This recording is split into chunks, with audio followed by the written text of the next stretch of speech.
Om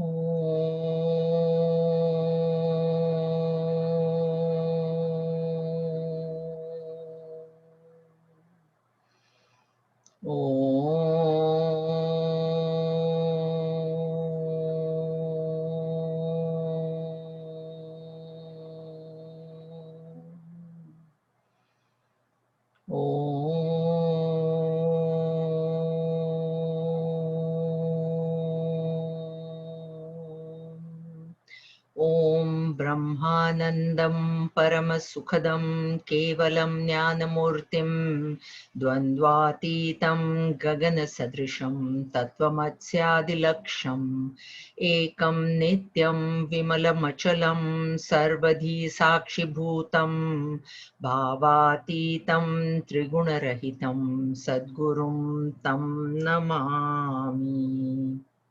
Om Sadashivasamarambham Shankaracharya-madhyamam Asmadacharya-paryantam Vande Guru-paramparam Shruti-smriti-purananam Alayam Karunalayam Namami Bhagavat-pada Shankaram Loka-shankaram Shankaram Shankaracharyam Keshavam Badarayanam Sutrabhashakrutau Vande Bhagavantau Punah Punaha.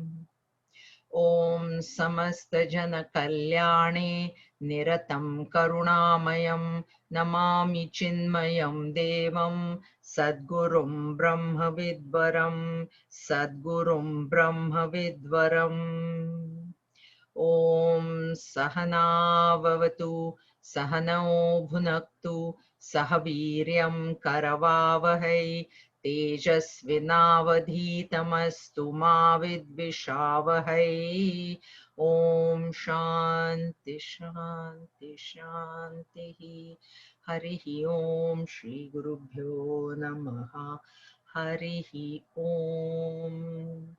Sarva Vedanta Siddhanta Gocharam Tamagocharam Govindam Paramanandam Sadgurum Pranatosmyaham.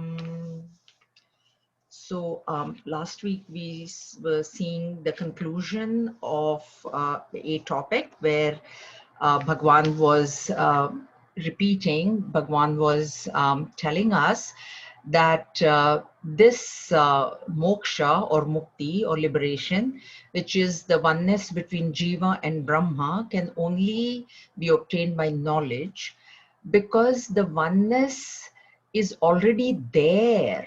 It is not something that we have to achieve, that we have to gain. If it was something which we did not have and we had to gain it from somewhere, then definitely karma would have been required.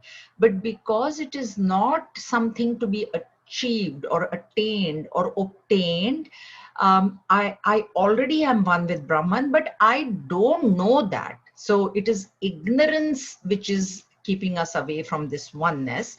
And the antidote, the opposite of ignorance, is knowledge alone and never karma. And that is the topic that he has been expounding, and he concludes in 66. We saw that tasmat sarva prayatnena. So by all means, we must try to get out of this bhava bandha bondage, bhava sansar. And the bondage of sansar is the repeated births and deaths, the repeated cycle of birth and death that we have been going through in the past, and that we will continue to go through if we don't at least make an attempt to recognize our oneness with the supreme reality. Okay. And then the teacher, because the questions of the student are about bondage, liberation, what is the not self, so these are all relating to this topic alone and not to anything worldly. The teacher again praises the student. He says that the questions are excellent. Yes, if you want to get out of this cycle of birth and death, then these are the type of questions that we should be inquiring into, or we should be asking the teacher, and that's what he says. And then the guru says, listen attentively, I shall tell you. And the reason is I told you, listening itself can take us across, except the mind has to be that much ready. So because the mind is not that ready, listening alone is not enough for us. So we have the next steps of mananam, removing all the doubts, and then nididhyasanam, meditating on that one reality to realize the truth. But we have examples like Nachiketas, who just listened and realized. Arjun also listened and then realized. So that's why he says, I will tell you and you listen attentively. And then goes on to tell us that vairagya atyantam, vairagya is very essential, and to gain that vairagya, a viveka, discrimination between nitya and anitya, which is sat asat, self and not self, is required. Because unless I have the discrimination that this is the not self, why would I even leave it? If I, one thing I may not know, even if I know, if I cannot detach from there, then I cannot have vairagya. I will not have dispassion for it. And then, of course, the control of the mind, shama, dama, etc., all those virtues, internal virtues, they are internal wealth, they are called. There is wealth, one wealth which is outside, which is the material wealth, but the values that we have are our internal wealth. And most people think Lakshmi Devi is the goddess of the wealth, only material wealth, but actually she's also the goddess of the wealth within. And so when we pray to Lakshmi, it should be more for the internal values than the external ones. And all these are falling under this internal shama, dama, the control of the mind, control of the senses, etc., etc. And then he says Shruti and then Mananam. So first you listen to the Shruti, then do Mananam, remove all your doubts, and then Dhyanam Chiram Nitya Nirantaram Munihe. So Nitya, eternal, and Nirantara is unbroken. So this dhyana, we have to come to a stage in meditation where we can hold the thought at one point. Right now, our mind is very anekagra. Anekagra means what? Agra is point. Aneka, there are many the mind is running helter-skelter in all directions. And that is why this control of the mind is required, so that we are able to hold it at one place. And the place which Vedanta recommends is Aham Brahmasmi. That is the only one place that we should be able. That's why Nitya and Nirantar, so constant. This word Bhagwan in Bhagavad Gita uses Adhyatma Nitya. That is the word is, this is the same thing. Nitya Nirantaram is Adhyatma Nitya of Bhagavad Gita. It says constantly you must be dwelling on those thoughts and without a break. Of course, while we are working, it is not possible, but we can always practice these control of the mind. These things can be practiced. Control of the senses, control of the mind, not indulging too much in things, etc. And then he gets the nirvana sukham. I told you nirvana, it is without the arrows of ignorance, or it is there is no fire of ignorance, of desires. Nirvana, it's moksha. Nirvana means moksha. And now we were on verse 71. यत बोध्यं तवेदानीम् आत्मानात्मविवेचनं तदुच्यते मया सम्यक् श्रुत्वात्मन्यवधारय. Now I'm going to describe the discrimination between the self and the not self most elaborately. It is what you ought to know. Listen to it properly and receive it well in your mind. So this is the first quality that we see, viveka, discrimination. And the highest definition of discrimination is the discrimination between the self and the not self. To reach this stage, we have to actually start at Shreya Praya Viveka. I told you there is Shreya Praya, what is good for me, what is pleasing to me. That is where we have to start, and then go on to sadhana, sadhya, ansha, anshi, all these different types of discriminations. When we have done, then we come to this. And now this student, that's why he's called the learned one, because he has done all those discriminations. That's how he has come to know that there is no permanent happiness in the world, and there is no point running after this world. And that's why he has come to the teacher. So the teacher is not starting at Shreya Praya Vivek, he's starting at the top. Nitya, Anitya, Vivek. So now he's going to point out what is Anitya, which is the not self. And so now he describes the gross body, 72 to 75. So let's see this. मज्जास्थिमेद पलरक्तचर्म त्वगाहवैः धातुभिरेभिन्वितम् पादोरुवक्षो भुजपृष्ठमस्तकैः अङ्गगैरुपाङ्गगैरुपयुक्तमेतत् अहं ममेति प्रथितं शरीरं मोहास्पदं स्थूलमितीर्यते बुधैः नभो नभस्वत् दहनाम्बुभूमयः सूक्ष्माणि भूतानि भवन्ति तानि. We take these two verses together. 72, composed of the 7 ingredients, marrow, bones, fat, flesh, blood, dermis and epidermis, and consisting of the following parts: legs, thighs, chest, arms, back, and the head. This body, the seat of delusion, expressing in terms of I and mine, is termed by reputed sages as the gross body. Sky, air, fire, water, and earth are the subtle elements. So the point to be noted here is that not self is the world also, we have said, like the house, the car, the clothes, the ornaments, the jewelry. All this is also not self, but the teacher is starting straight off at the body. And the reason he starts off with the body is because no matter how much I love my house, I love my car, or whatever object that I may love the most, I never ever think that I am that.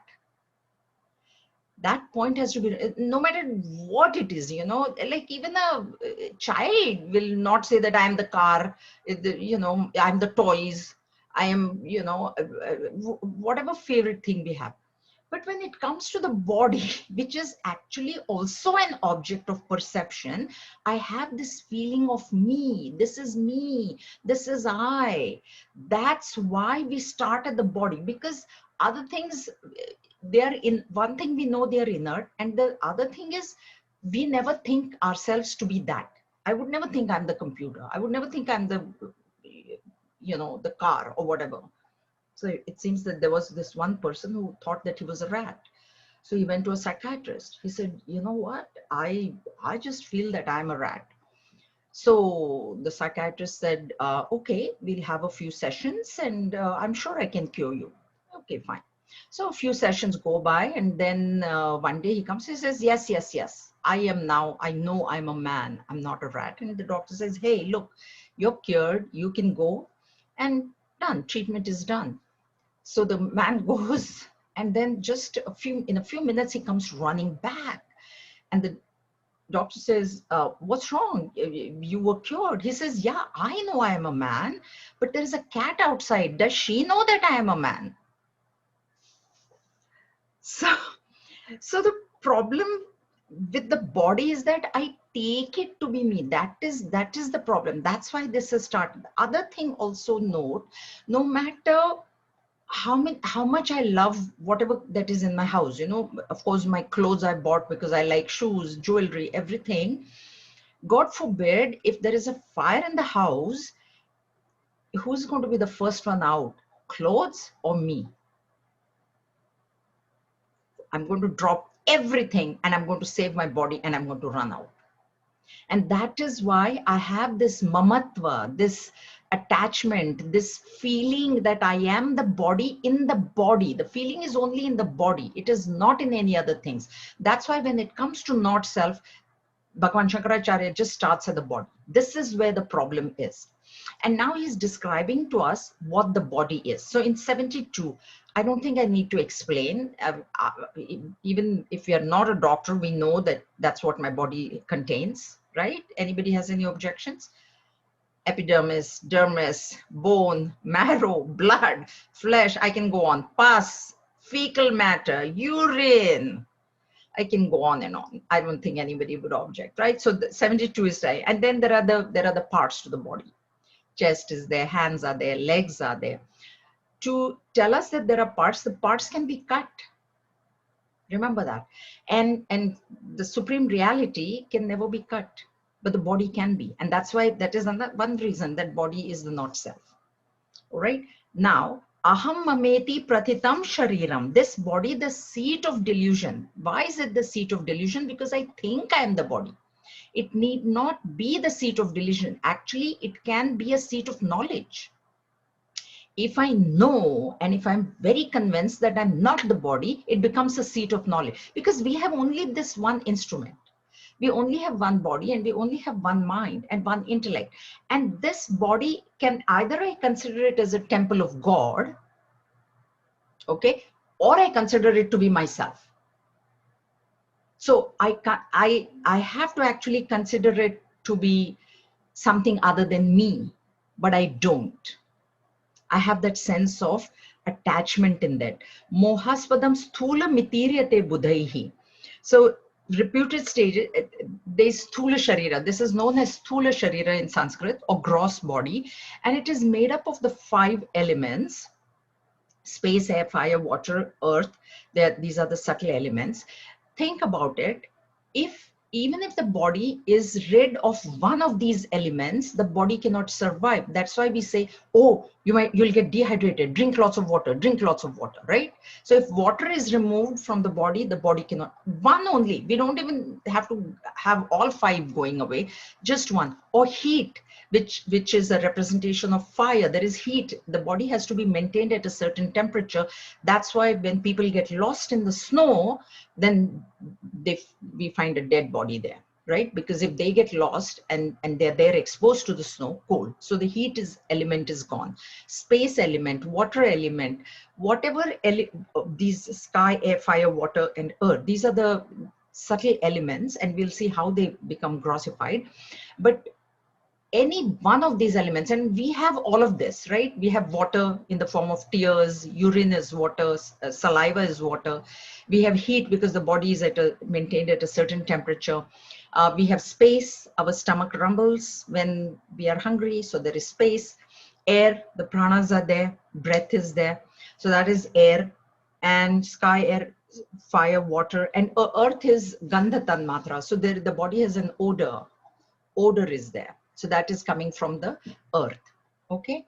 So there was one student who went to the guru and asked him, I want to know what the supreme reality is.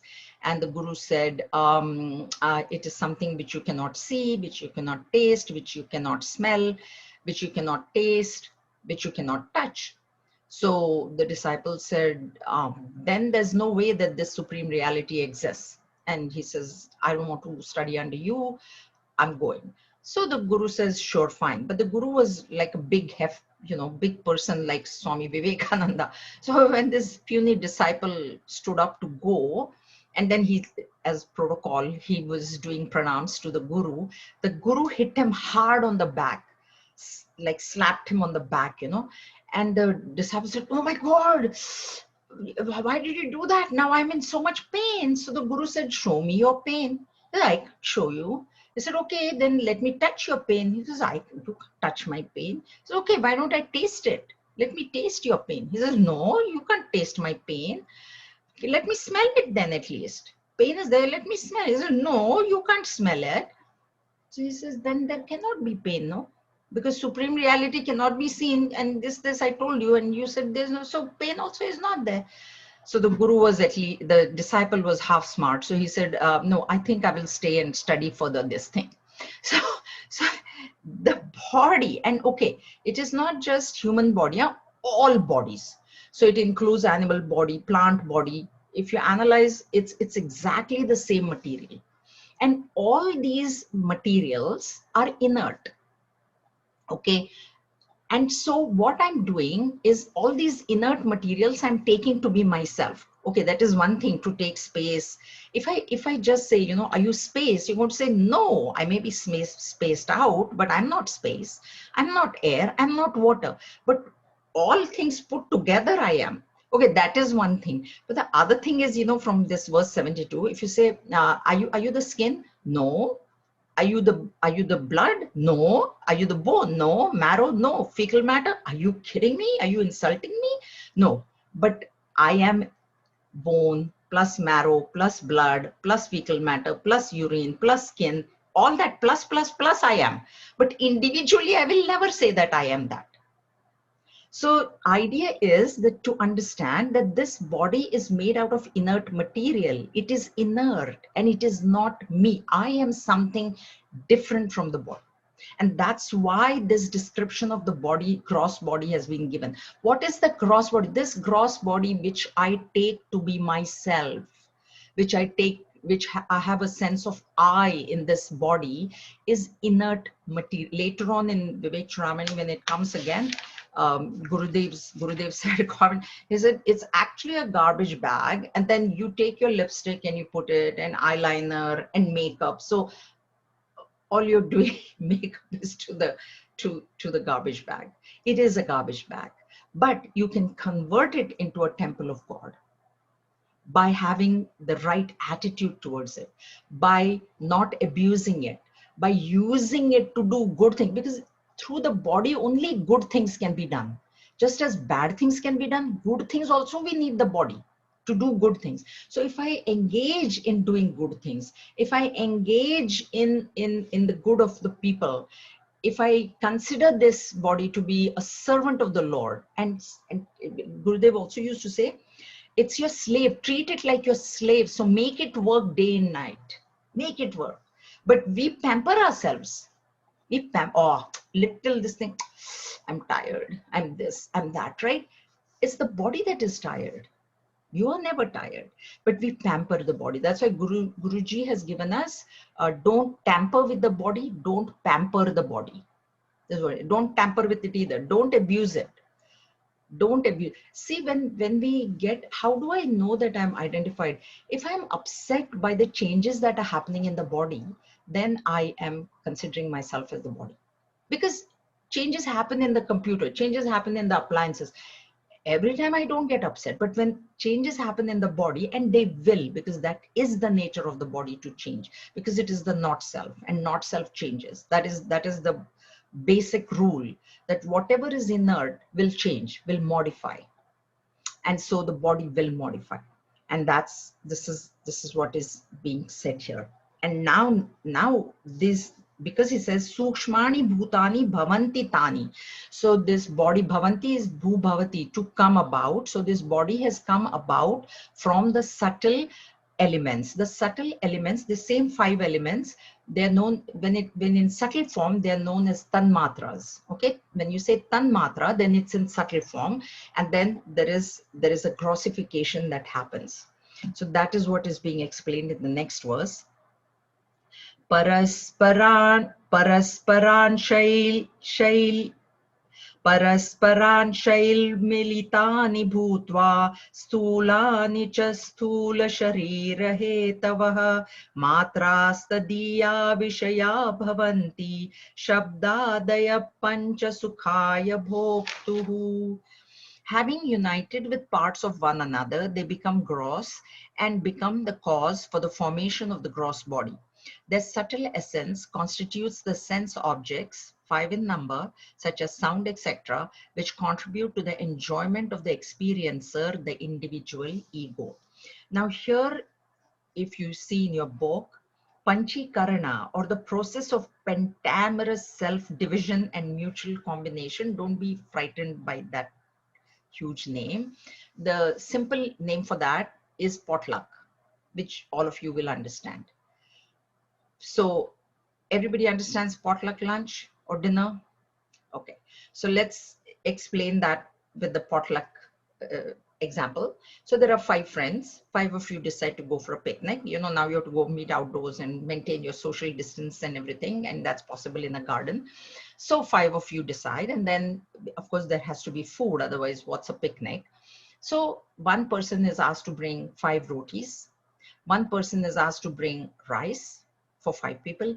One person is asked to bring sabzi, vegetable.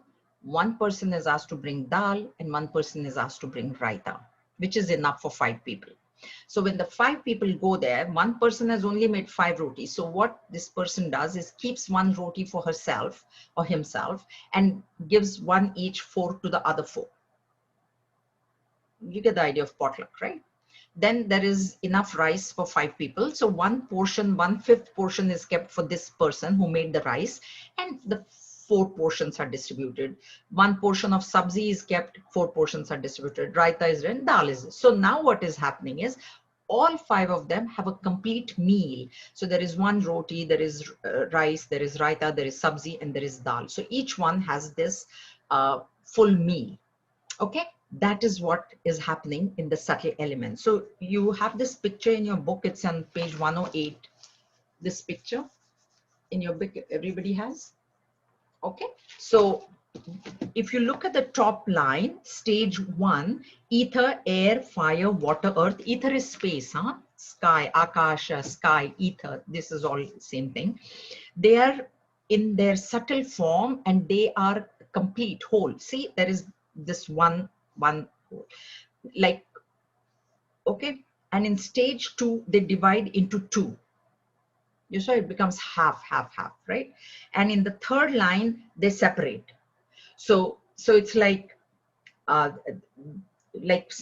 one who has 5 rotis, that one roti she has kept, and the 4 are there now on stage 4. You see that there is the half remains, and the 4, there are 4 parts to that one half. Get it? And each part now, each of those 1/4, they are mixing with the others. See, each half married to 4 bits borrowed from all others. So half space and 1/8 of air, 1/8 of space. No, not space. Space will be half, and the other 4 elements will be those 4. Or air will be half, and the other 4 elements will be the 1/8. Or what is that? Fire is there, water is there, and earth is there. Do you understand this? This is exactly like the potluck idea. Okay, this is called as grossification, because the body is gross. If you look at your own body, gross means what? Which can be perceived by all the 5 senses. That's why you can see the body, you can smell the body, you can taste the body, you can touch the body, and you can, whatever the 5th one is, air, breathing, sound. So there is earth is gandha, fire is heat, air is it'll come. All these, each one has got this thing. So this is how the division takes place. That's why it is pentamerous self-division and mutual combination. So there is a self-division into half and 4 parts. Each element is dividing into 1/2 and then 4 parts, and those 4 parts are going to the other 4 elements. And that is known as grossification, and that's why this body is known as gross. Okay. Also, the subtle essence. So these I'm sure will come again, but these elements, they have all the 3 gunas: sattva, rajas, and tamas, all of them. Why do they have these gunas? Is because their cause, which is Maya or Prakriti, has the 3 gunas. So Prakriti has the 3 gunas. If the cause has the 3 gunas, Sattva, Rajas, and Tamas, then the elements also have these 3 gunas. And what happens is, from a combination of these subtle elements, sattvic elements, and all that divisions will come again. But an essence of all 5 go into the formation of the sense objects. So you might think that there are many objects in the world, but actually there are only 5. They can be all categorized into 5 things: Shabda, which is sound; Rupa, form; Rasa, which is taste, that is water; Shabda, Rasa, Rupa, Sparsha, and Gandha. So there is sound, Shabda, which is coming from the space. All that is going to come. So there is sound, there is taste, there is touch, there is smell, and there is, what else is that? There is sound, air is touch, fire is form, water is taste, and earth is smell. So these are the 5 objects. That is what is being said. Their subtle essence constitutes the sense objects. Sense object means each of these inert objects that you see, they will fall in these 5 categories. So the object will have a shape, it will have a form, it may or may not have smell, but one of these 5 will be there in the objects, or that object could have all 5, like our body. Our body has all 5. Do you get this point? So sense objects to be understood as only the 5: Shabda, Sparsha, Rasa, Rupa, and Gandha. These are the 5 sense objects that are coming from the 5 elements. The point to be noted here is that the body, our body, which I think is me, is coming from the 5 elements. The objects, which I say, no, no, I am not this object, I am not this object, is also coming from the same source.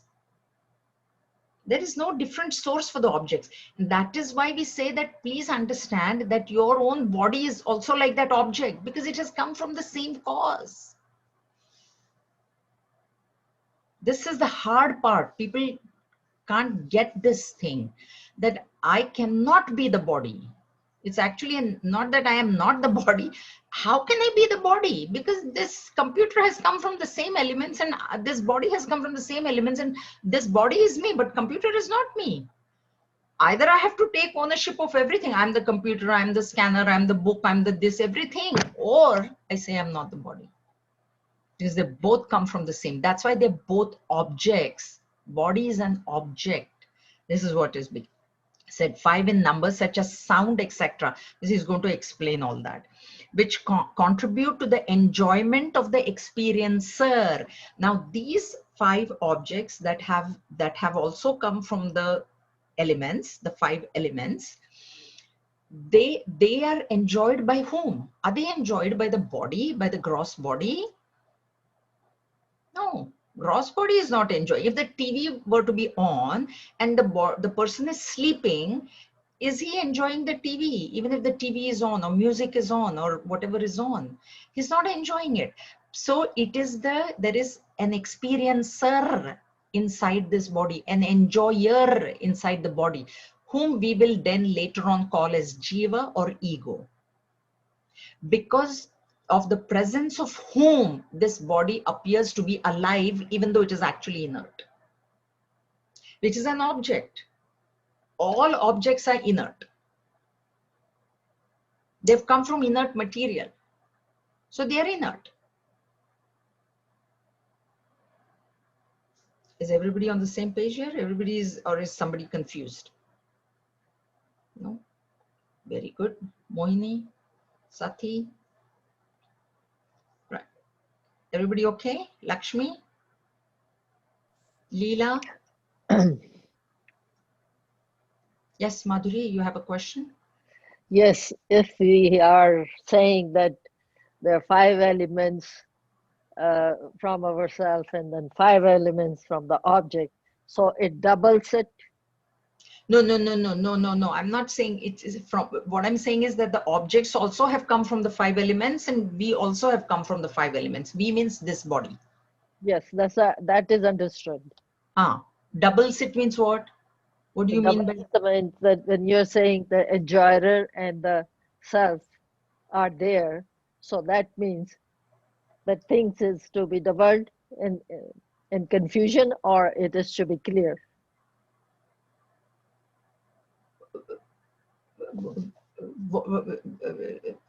I don't understand what you're saying.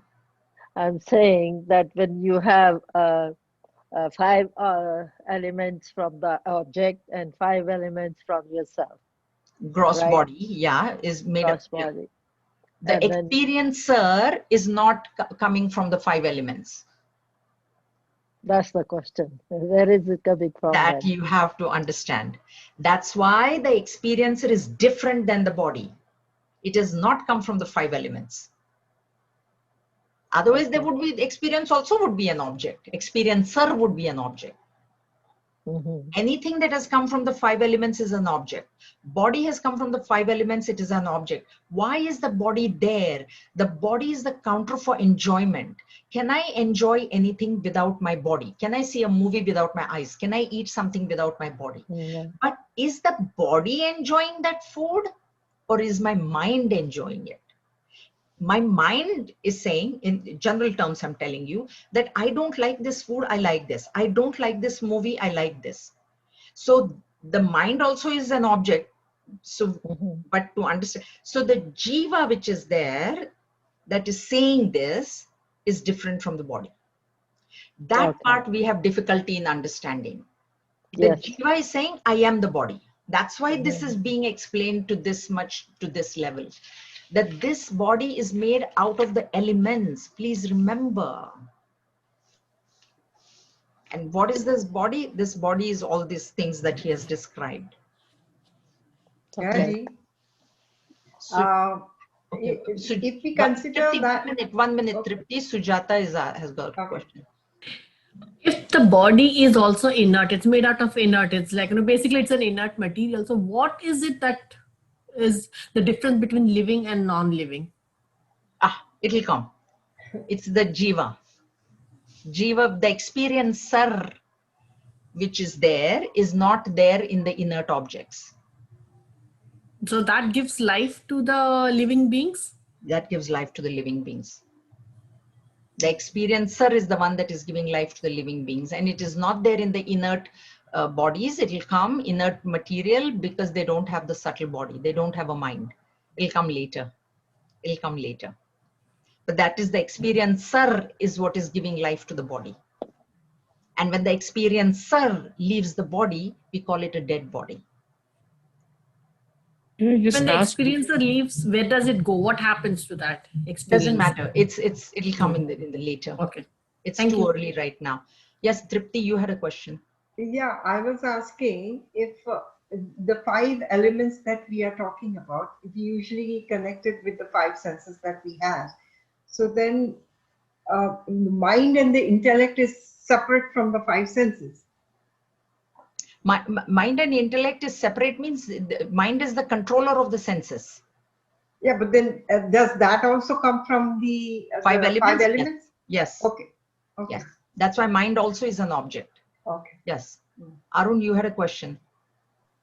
Where does the experiencer reside? In the intellectual sheath. That'll come later. There are the five koshas, they'll come, and it is in the Vijnanamaya kosha. Okay. Okay. So far so good. So far, just understand that this body of ours, and what is being described is the not self. So the body already, please understand that the guru has already said that the body is a not self. It is not the self, it is not self. And not self is that which is changing, which is perishing, which is modifying, and which is not me. And it has come from the five elements, and it is inert. All not self is inert. If you have the chart, Gurudev's chart, Om is there, and everything under V is all inert. Om is the only self. Everything underneath is not self. Okay, so understand that for now. And I'm telling you, there's 500 verses. It'll be in detail like nobody's business. येषु मूढा विषयेषु बद्धा रागो रूपाशेन सुदुर्दमेन आयान्ति निर्यान्त्यध ऊर्ध्वमुच्चैः स्वकर्मदूतेन जवेन नीताः. Those thoughtless ones who are bound to these sense objects by the stout ropes of attachment, so very difficult to cut asunder, come and go up and down, carried by the compelling force of the envoy of the reactions of their own past actions.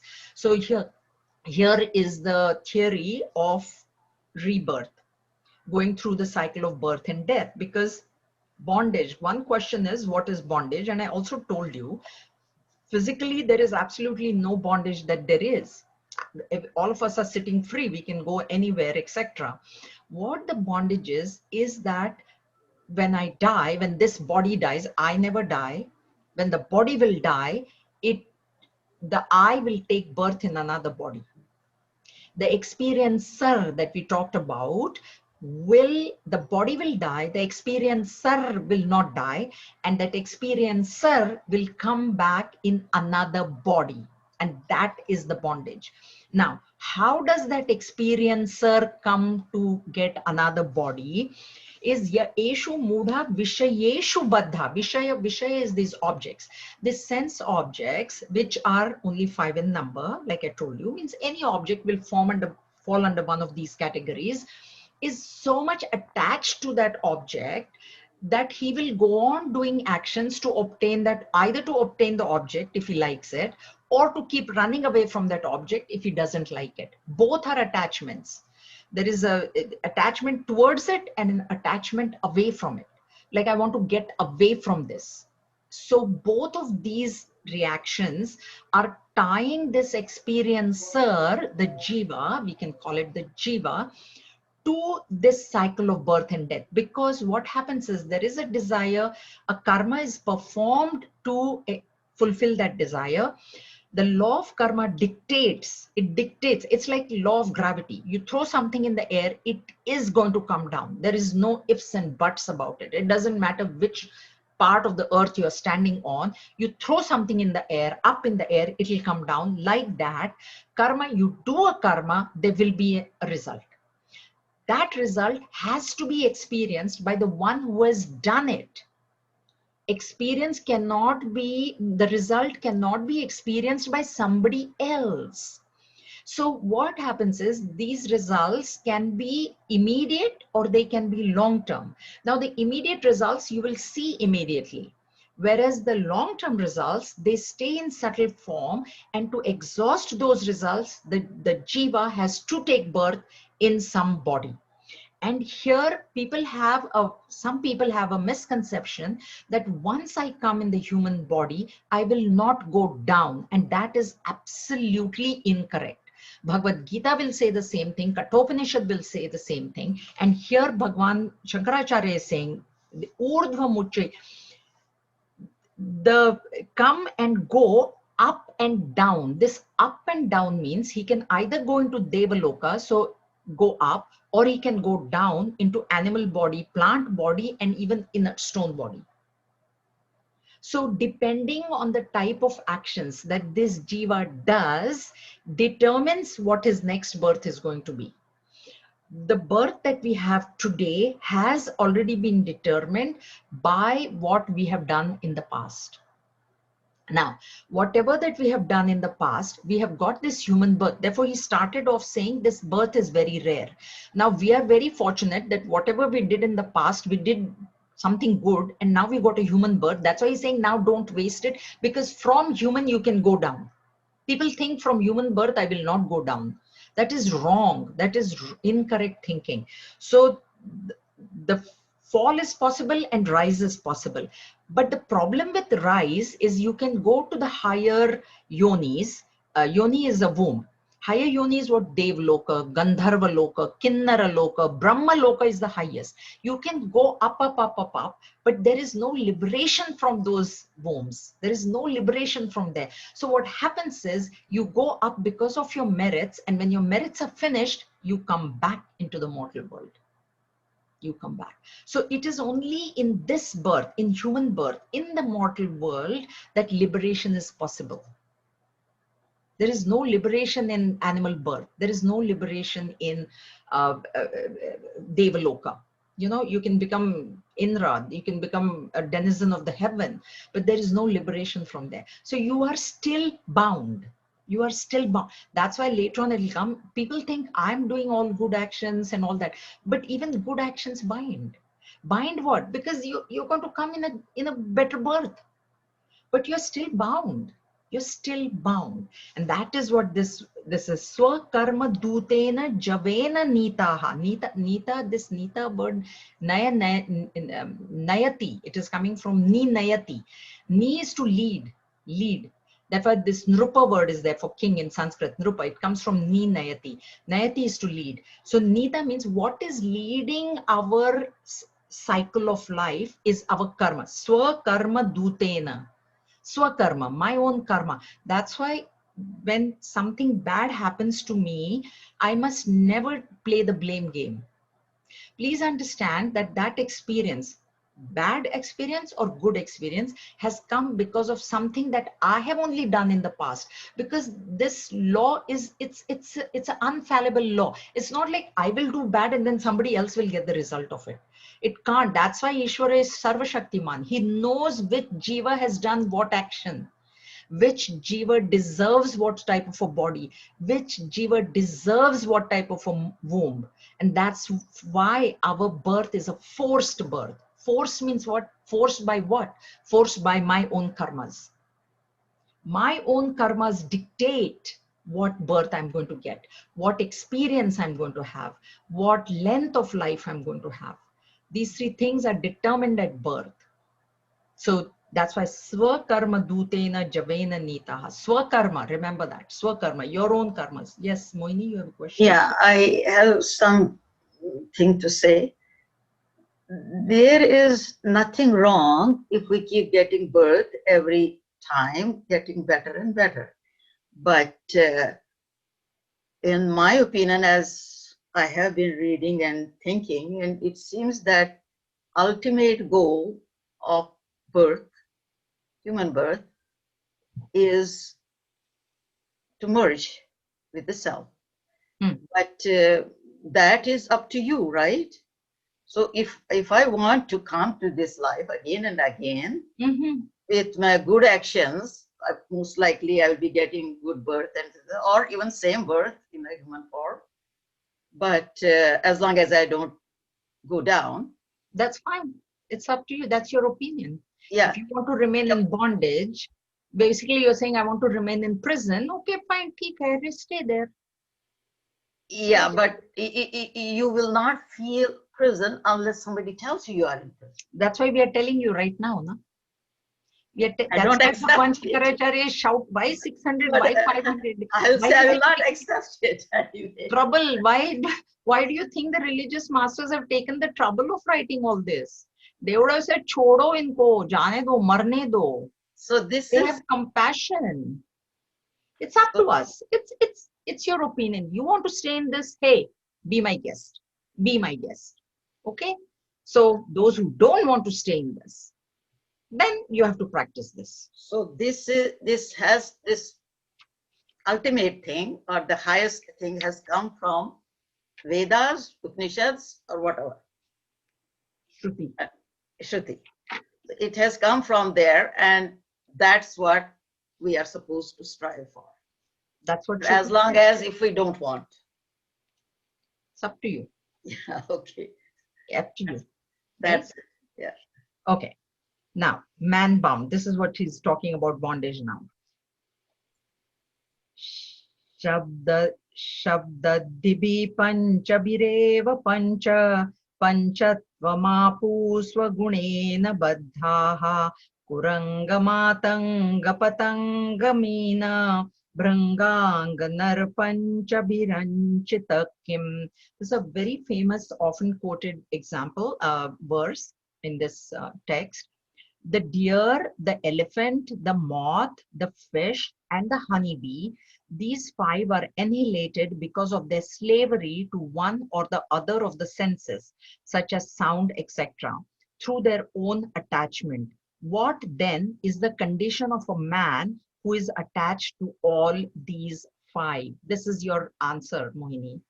If you want to come into birth and you don't mind that, the problem is that the karmas can first of all take you down, but if you have the confidence that you will keep on doing good karmas all your life, which may not be possible, but okay, theek hai, there is always a chance of getting attached.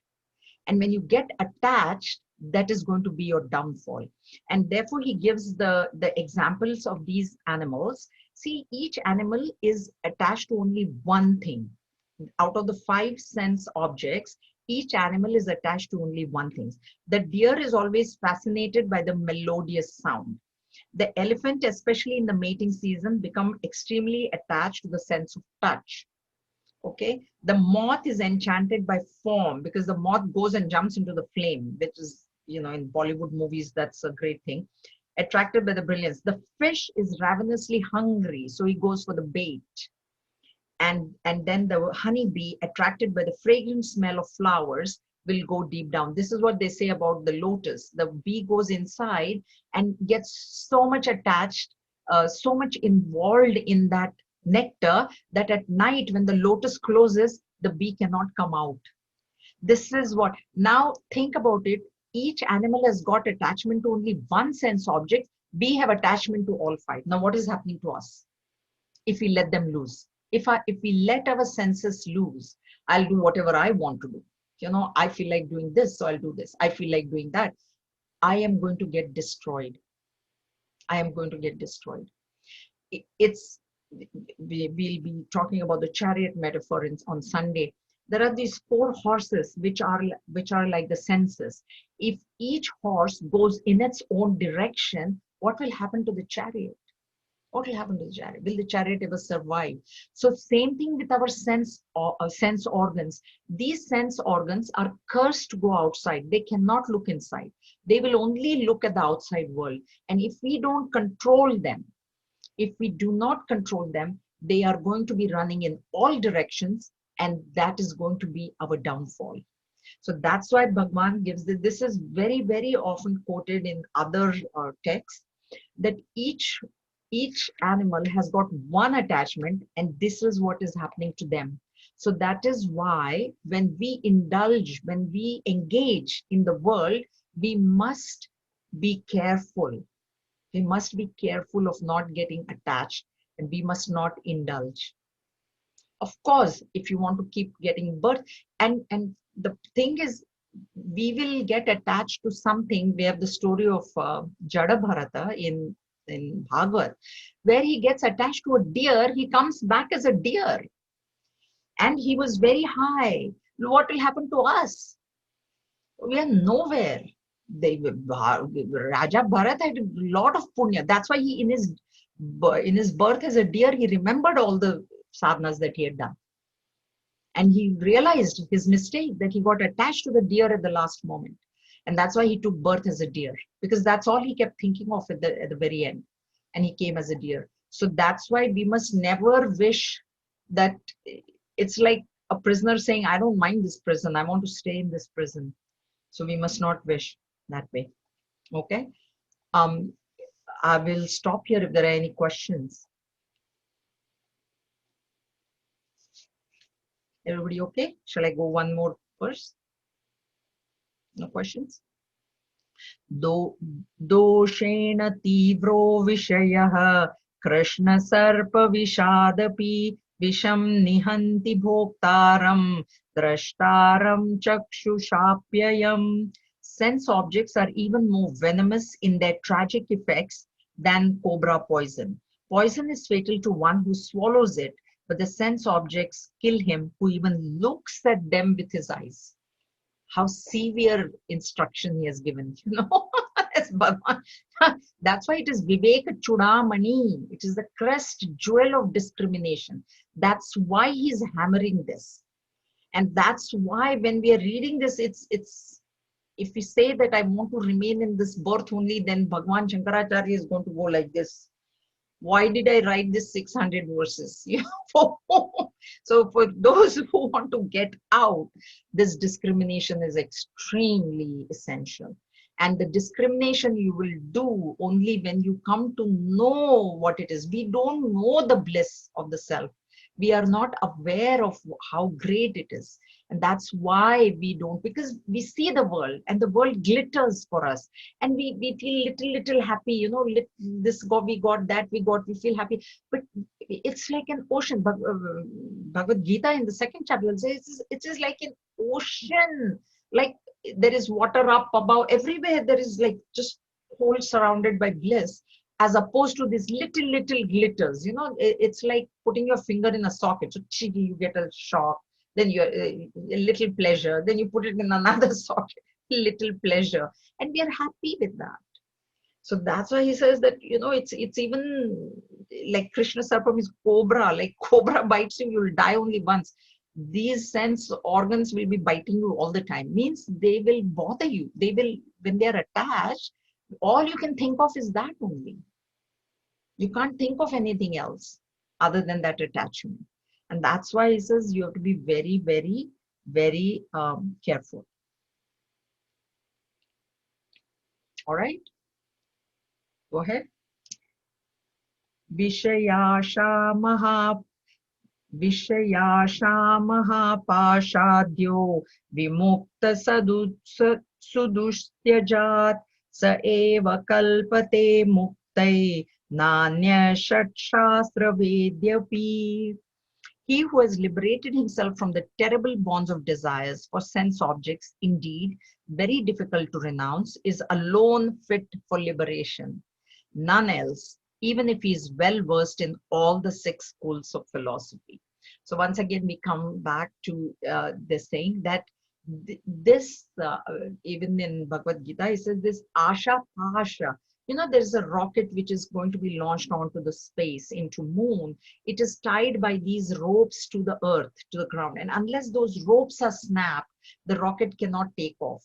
These ropes are of desires that are tying us to this world.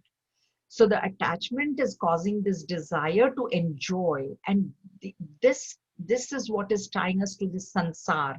Sansar is samsarati iti sansara, that which is constantly changing, and we are tied to this changing world. And so what is going to happen is we are going to be like a log of wood. Are we like a log of wood on the ocean waves? When the wave rises, the log rises up. So one day we are very happy, and immediately the wave will come down. Next day, whatever has gone up has to come down. So whatever happiness you get, one day you're very, very happy. Next day there will be sorrow. They're two sides of the same coin. And so the one who wants to get out of this up and down cycle is fit for liberation. This is what he's saying. So these bonds for desires have to be bonds of desires have to be cut asunder, and these desires can be reduced slowly. We are not saying at the same, at once, but we have to work towards them.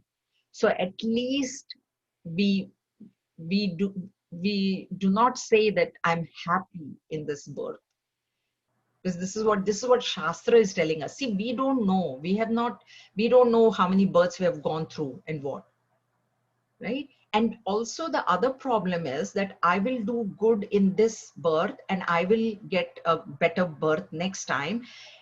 But we don't know what we have accumulated in the past. So when the past action, maybe we have done something bad, if that fructifies, then what is going to happen is the next birth is going to go down. Right? So it is very, very dangerous to say that I don't mind another birth, because you don't know what that other birth is waiting for you. So that's why we should be very, very careful. I'm going to stop here now. Om Swasti Prajabhya Paripalayantam Nyayena Margena Mahim Mahishaha Go Brahmanebhya Shubhamastu Nityam Loka Samasta Sukhino Bhavantu Kale Varshatu Parjanyaha Prithvi Sasya Shalini Desho Yam Shobharahita Brahmana Santu Nirbhayaha Om Sarvesham Swasti Bhavatu Sarvesham Shantir Bhavatu Sarvesham Purnam Bhavatu Sarvesham Mangalam Bhavatu Sarve Bhavantu Sukhinaha Sarve Santu Niramayaha सर्वे भद्राणि पश्यन्तु मा कश्चित् दुःखभाग् भवेत् ओम असतो मा सद्गमय तमसो मा ज्योतिर्गमय मृत्योर्मा अमृतं गमय ओम पूर्णमदः पूर्णमिदं पूर्णात् पूर्णमुदच्यते पूर्णस्य पूर्णमादाय पूर्णमेवावशिष्यते ओम शांति शांति शांतिः हरिः ओम श्री गुरुभ्यो नमः हरिः ओम.